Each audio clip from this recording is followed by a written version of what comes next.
ભુજના ઝંડાવાળા ચાચા 2 દાયકાથી કરે છે દેશ સેવા। કોણ છે આ ભુજના ઝંડાવાળા ચાચા જેઓને ઝંડાવાળા નામ આપવામાં આવ્યું છે? કચ્છ જિલ્લાના અને ખાસ કરીને ભુજમાં છેલ્લા 2 દાયકાથી પણ વધુ સમયથી ભુજના ઝંડાવાળા ચાચા દેશ હિત માટે અનેક કાર્યો કરી રહ્યા છે।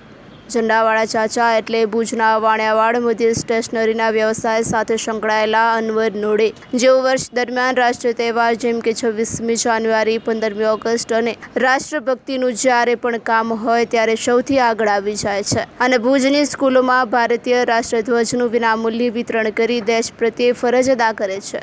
તેઓ કહે છે કે હું વર્ષોથી ભુજના વાણિયાવાડ મધ્ય સ્ટેશનરીનું દુકાન ધરાવું છું અને પરિવારનું ગુજરાન ચલાવું છું, પરંતુ જ્યારે રાષ્ટ્ર ભાવનાની વાત આવે ત્યારે મને ઈશ્વરની અનુભૂતિ થાય છે અને મારાથી બનતું નાનકડું કાર્ય પણ કરવા મને આનંદ થાય છે। તેઓ ભુજની અલગ અલગ સ્કૂલોમાં જઈ વિદ્યાર્થી બાળકોને રાષ્ટ્ર પ્રત્યેની પ્રેરણા આપે છે અને ભારતના રાષ્ટ્રધ્વજનું વિતરણ કરે છે। मैं हिंदू की बात करूँगा ना मुसलमान की बात करूँगा। जो मैं बात करूँगा वो भारत की ही बात करूँगा। મારું નામ મનોજ માલોડે છે। સૌથી પહેલે તો તમારો મારો ને આપણો સૌનો ગૌરવ કે તમે એટલી મને હૂફ આપો છો ને એટલી લાગણી દર્શાવો છો ને મેં અથાંગ પ્રયાસો અને અથાંગ મહેનતથી આ નામ મેળવ્યું છે ને એના નામના માત્ર ને માત્ર હકદાર હોય ગોવિંદ જોશી છે।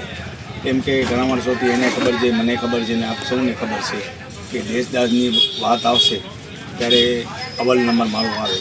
હું દેશદાજી છું, બીજા દેશદાજી નથી। હું એમ નથી કહેતો કે એના કામ કરવા માટે આપણી લાગણી જોઈએ, એનો પ્રેમ જોઈએ, ખૂબ જોઈએ, લગન જોઈએ। એને ચારોને મિક્સર કરીને 2002થી આવડી રીતે આ મારું કામ ચાલુ છે। ખાસ કરીને સમય પ્રમાણે જ હું વાત કરીશ કે 2001માં જ્યારે વિનાશક ભૂકંપ આવ્યો અને પછી એની સ્થિતિ પ્રમાણે ભુજનો નવસર્જન થયો ને મારો પણ નવસર્જન થયું એમ કહીશ તો હાલશે। કેમ કે જે તે વખતે મારી સ્થિતિ ડામારોડ હતી, પણ 2001માંથી મારી નોકરીમાંથી છૂટો કરીને મેં મારા પોતા પગ ઉપર ધંધો ચાલુ કર્યો ને રાજકીય રીતે, સામાજિક રીતે ને મુસ્લિમ સમાજના ગૌરવ પ્રમાણે મેં કામ કર્યો ને એને આગળ ગપાવતા મારી ગાડી ચૂક હાલવા માંડી અને મને એક પ્રેરણા સ્ત્રોત તમારા જેવા મિત્રો મળ્યા બધે ને ભુજ એવી સાણી પ્રજા છે ભુજની કે એનો જોટો જરે એમ નથી। એનું કારણ છે કે જે પણ કામ કરતો હોય એ મને હિટ આપી છે।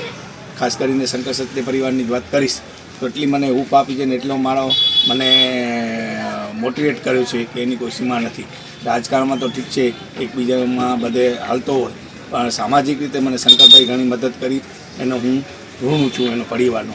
રહી વાત પાછી ઝંડાની, તો ઝંડા દેશદાજ એ બધે મિક્સર કરીને આ હું કામ આગળ વધારી રહ્યો છું।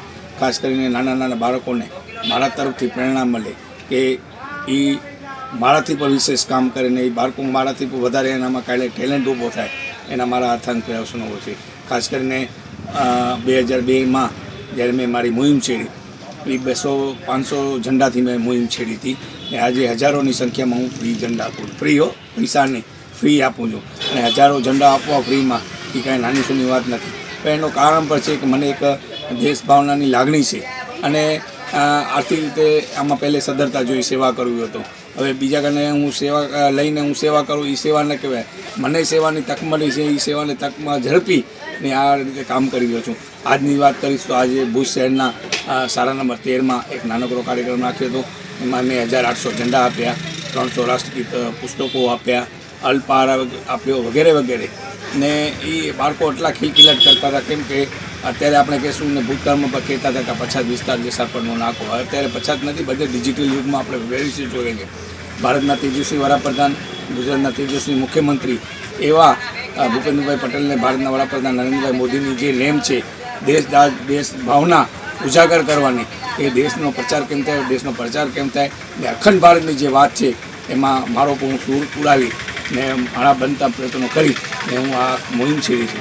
ને આજનો કાર્યક્રમમાં પણ એક સરસ મજાનો કાર્યક્રમ હતો, એમાં પણ અમને સફળતા મળી છે ને ઇન્શાઅલ્લાહ જ્યાં સુધી મેં તો રેકોર્ડ ઉપર કહું છું ને આજે કહું છું ને કાલે કહેતો હતો કે જ્યાં સુધી મારે જાન હે તો જાન હે, એ પ્રમાણે હું કામ કરતો રહીશ, બાળકોને પણ ખુશ કરતો રહીશ ને હું પોતે પણ ખુશ રહીશ ને આમ માણસોને પણ હું પહેલ કરું છું કે તમે 5, 10, 25, 50 ઝંડાથી પહેલ કરો તમે 100-200 અત્યારે ના આપજો, ભલે 5-25 આપજો, પણ એ પહેલ કરીને તમે બાળકોને હૂંફ આપો ને બાળકોને રાષ્ટ્રભાવના ઉજાગર કરવાની તમને તક મળે, તમે પણ ઝડપી લો. હું કરું છું ને તમે નથી કરતા એમ નથી કહેતો, પણ કોઈ પહેલ કરવાવાળો તો ખપશે ને. આજે હું છું, કાલે નહીં હું, એના પછી પણ મુહિમ આપણે ચાલુ જ રાખવાની છે. એના પછી કોઈ ટેલેન્ટ બહાર આવે, મારાથી વિશેષ સારો કામ કરે, એ મારી આશા અને અપેક્ષા છે. ને આજના આવતીકાલે જ્યારે 75માં આપણો અમૃતકાળ